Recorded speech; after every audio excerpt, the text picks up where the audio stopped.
last time. I can't even remember what it was, but as ever, it was interesting, it was controversial, it was stimulating. It wasn't, it was a tiny little comment. What did you say?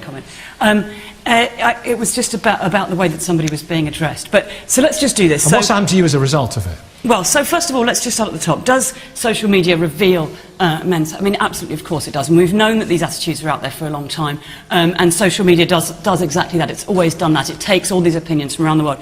But it actually does a lot more than that as well. The other thing that it does is it allows people to access you when you should be safe in your home. You know, suddenly, once upon a time, if there were 100 people gathered outside your house shouting something at you, you would have called the police and it would have been dealt with. But these days, because of social media, people from all over the world, people you would otherwise probably not go anywhere near, are able to get to you, as it were. So what was it like for you when you... So what happened for me was that I was on this show about a year ago, and we were in a debate about gender equality with Milo, and what happened was that afterwards, I received, in 48 hours, I received 165 pages of Twitter abuse, including about 20 rape and death threats, including unpleasant comments about my appearance, lots and lots of those. Because of what you said to Milo over here? Well, not because, I mean, many of them were from Milo, and many of them were egged on by him, many of them were encouraged by him, many people were retweeting him, you know, my head photoshopped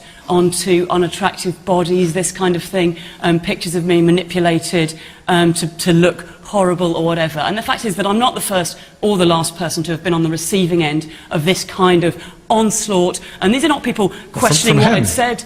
From Milo and from a group of people that he supports and encourages. And, you know, if I was in that situation and supporters of mine were to do this kind of thing, I would, of course, turn around and say, hey, this is not cool, this is not okay. But instead of which, you know, egged on by a community of a deep-rooted misogynists, this is the world that we now live in. And it's not just me, lots and lots of women have been affected by this, including teenagers, including women from all around the world. Okay, Milo. It's about time we addressed it. What have you turned into? What have you turned into? I used to be such a nice young man. Well, you did. You're a kind of Führer of the furious now. How can you You're sort of Major General of misogyny. It's hard to believe, isn't it, that this... well, why have your army reacted like that? You can't support those comments. No, of course not. But here's the thing. I understand why Kate doesn't understand how fame works, but I do. And the thing is, you know, I'm not particularly interested in a professional provocateur who goes out and says deliberately outrageous things, like I do, turning around and then playing the victim when she doesn't like ridicule or criticism afterwards. I don't say anything outrageous. Ridicule, let me finish. I'll let you finish. I'll let you finish, so stop. You know, no. After she lost the debate, as feminists very often do these days, because they've got facts on their side, you know, she turned around and she did what feminists always do, which is confect a sob story. Now, Kate is, like me, a professional provocateur, but only one of us plays the victim afterwards.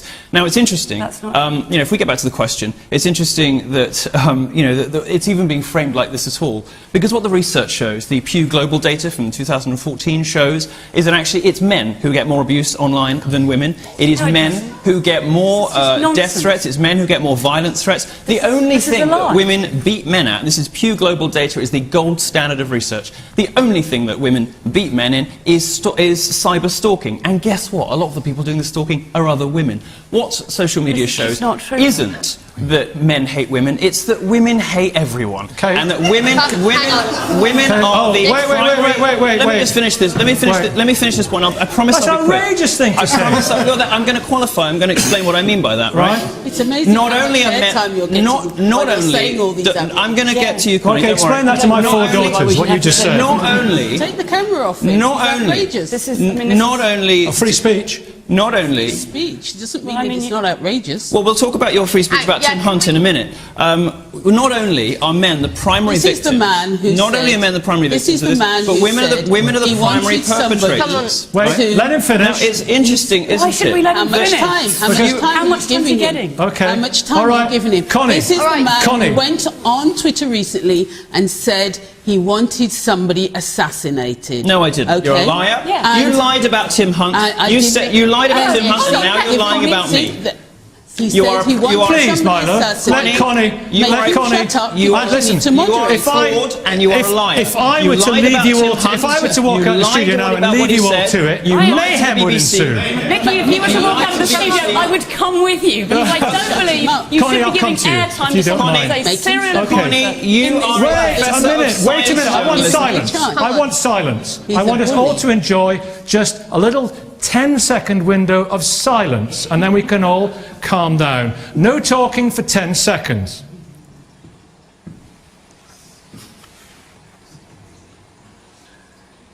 Kate, what were you going to say?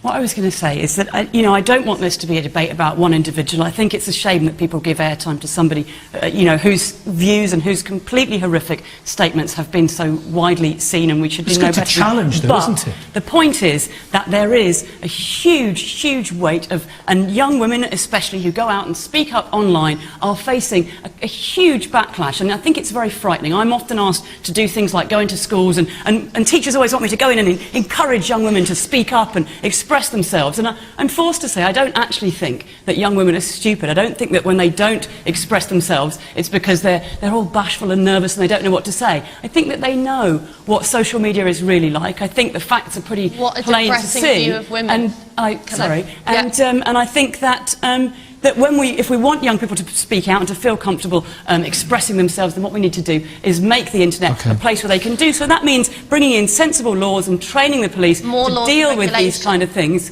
And there's a sort of echo in the background. I'm going to come to you in a minute, and Connie, I'm going to come to you for a nice little bit in a minute. We need the police to be trained how to deal with this. We need straightforward training on when to act and when not to act, to make sure that the worst things, the rape and the death threats, the horrific harassment and abuse is dealt with. And I think that when we see a few high-profile individuals, perhaps including some in this studio, locked up, it'll be time for other people to back off. Okay, and I very, very much look forward to that day. All right, Milo, I'll come to you.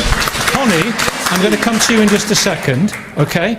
That's all right, and we'll have a... Yeah, you can. You were going to come back in. Yeah, No, over here. Someone has to reveal how very similar these two arguments are, because what actually both Milo and Kate are saying is that people can be made to feel victimised and very nervous and scared of the internet, whether that be men or women. But actually, I want to put, and it's both kind of very pathetic view of how people deal with insults and words, because really most people, especially on Twitter, when they receive this kind of rape and death. Rape and death threats are bad, but when they receive this kind of rubbish on Twitter, they block or they ignore. And I really want to pick up on this idea that women, please, Kate, let us. It's very telling. That's kind of, this is what happens. Middle-class women decide that they want to take on the plight of women, and that women are victimised.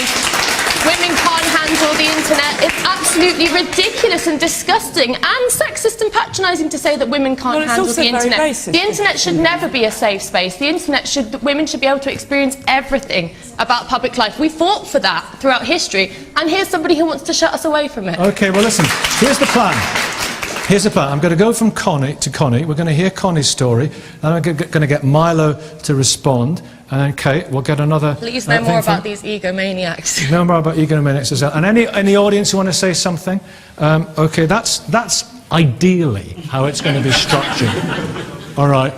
Connie, we heard reference to him and the whole situation, the saga there from Milo Yiannopoulos. Professor Tim Hunt, he made a really not very funny off-taste joke, and he did it in was it a lecture hall? It was a room full of in South Korea. Some would say it wasn't hugely offensive, got worldwide attention.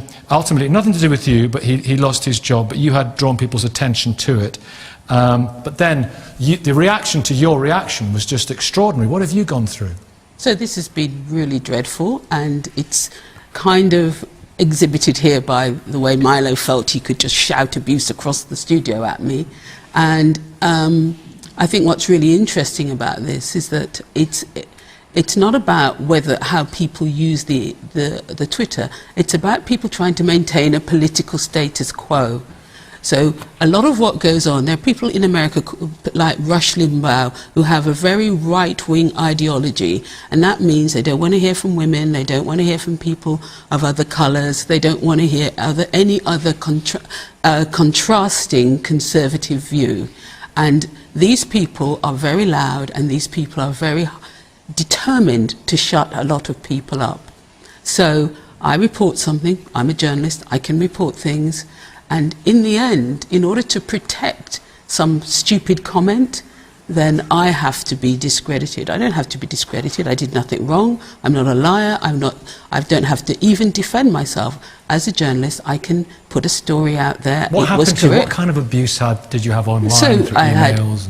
I didn't just have abuse online. I had lots of letters sent to my office that were very racist. People would phone me up and scream really racist things. They would send me pictures of monkeys hanging in trees with saying, go back to your hut, go back to your jungle, you're not welcome here. It's like we are back 50 years in the racial economy of this country. People are really crude, and it's very sad for people like me who've been here and you're trying to make things different for the next generation. And there's no change. This country is just as racist, just as white, male privileged as it has always been.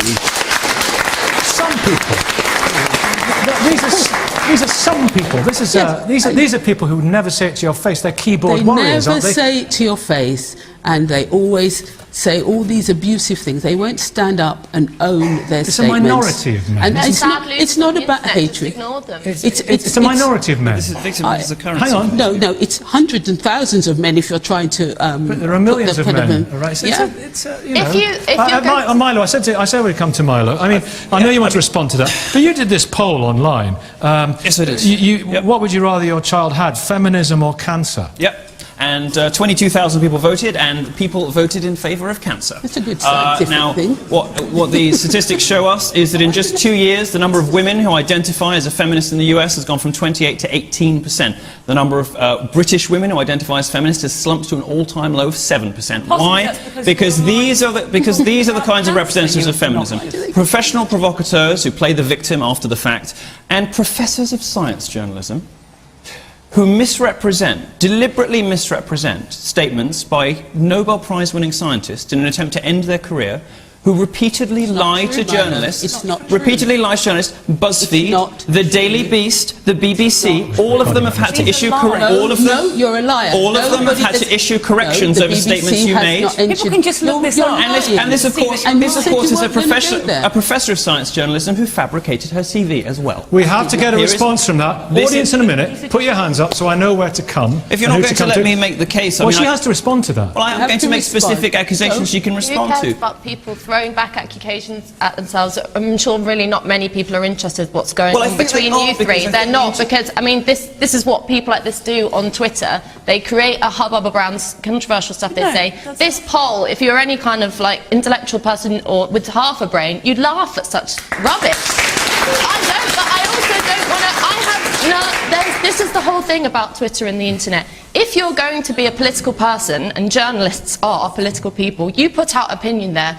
And I often put out opinions that people find absolutely abhorrent and disgusting because they don't agree with me. And the emotional overreaction to that comes in the form of, you're fat, you're this, all horrible stuff. Yes, and it's unpleasant, but the whole point is, as you're taking that risk to step out into a tree. Ella, yeah, I mean, I'm not condoning this. But you are. No, I'm not condoning this. But what do we ask? Please, what do we ask? Okay, Milo's great. Wait, Connie, in a second. Do we bring in more laws and regulations? Milo, a monkey hanging from a tree. I'm being completely mischaracterised because I'm very much on your camp on free speech thing. It is disgusting and deplorable. You are a liar. It's disgusting and deplorable why anybody would want to send anybody that kind of racist abuse. It's awful. I would never want to be in the same room as somebody like that. However... And yet they're your followers and your fans. Let's hear the however.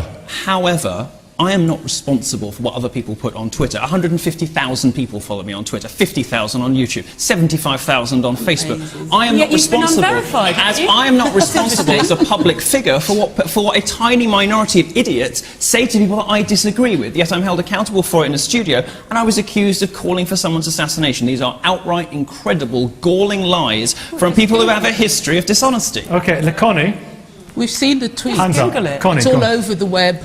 Yes, your fabricated TV is all over the web as well. And because you lied about your bylines, you lied about your qualifications, and you lied about Tim Hunt. Professor of science journalism, you should be ashamed of yourself. Should we let Connie respond to that? pathetic. See? I've got 150,000 followers in the audience. Yeah, but your account's verified, Nikki. Connie. So, Milo just called for somebody to be assassinated. Twitter essentially struck him off. You're saying he didn't? Yeah. No, I didn't. What was the tweet? Of course, he's lying. What was the tweet? What was the wording of the tweet? What did it say? So, actually, we don't need to believe everything he's saying. What did it say? There's a particular... What did the tweet say? Milo, let's hear Connie. There's a particular kind... You accuse her of crime. She's justifying herself. Okay, Connie. He's a particular kind of person that makes his money and his fortune on Twitter, and he wants to develop his public persona on Twitter. There's lots of people like him around. How did he call for someone's assassination? He called for it on a tweet because somebody challenged him. Whose assassination? And what was the wording? As a result, Twitter have unverified or de-verified him. Not true. Total lie. And now you wrote about it yourself, Milo. It's nonsense.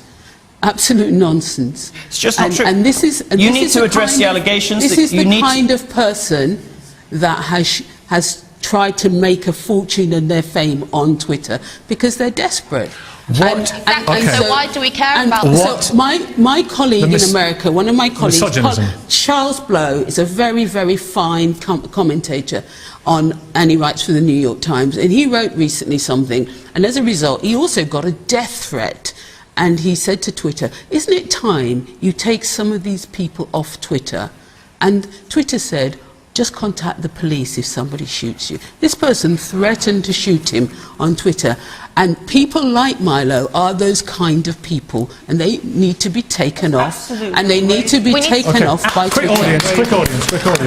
So, gentlemen, please make it quick comments. We're coming to the end. Quick comments. Yeah, I think ladies over here who suffered this abuse, and all other women and men, and just for people to say things like, oh, just block them, just delete them, just ignore it. It's terrible. Like, they've been abused. They need to be held accountable for that. They're just words. They're just words. Go on. Yeah, I'm just going to say, I mean, social media it really is just a petri dish of the entirety of society, really. But I have to say that a vacuous person like this is not representative of men on social media.